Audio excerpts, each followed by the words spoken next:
Thus far, there's been almost no law enforcement within Israel, and the industry is going forward as usual. So you're saying that people in Israel are still selling binary options? Right. Thousands of people in this business?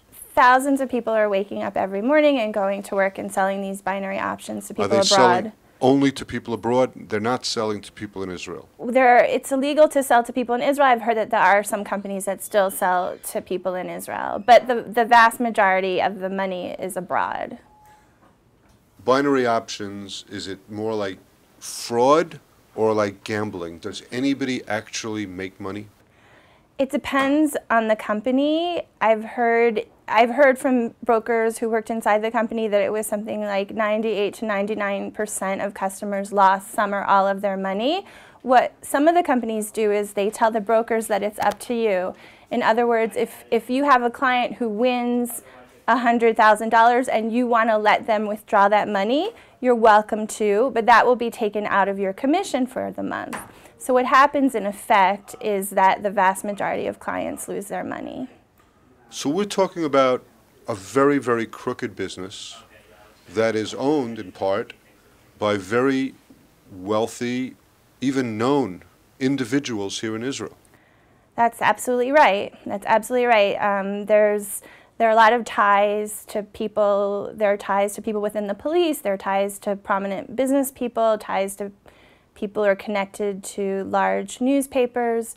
And therefore, it is an entrenched problem, and it may be difficult to root out completely. Have they been protected to some extent? Have the binary companies been protected, to your knowledge, from what you could tell from people in the police and from some newspapers and others?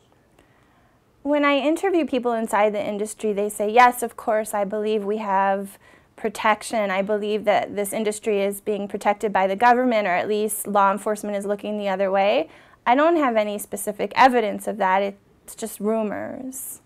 So the story is not dead. Binary options continue, even though the Knesset has held hearings about it and launched an investigation, and even though it's illegal here in Israel, thousands of Israelis are still making a living at something which is certainly disreputable, and even the Prime Minister's office of Israel has put out an announcement saying that this should not exist.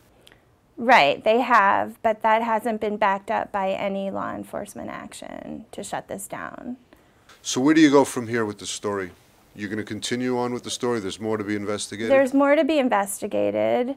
The industry is so large, and it's been festering for over 9 years, that there are a lot of things left to expose.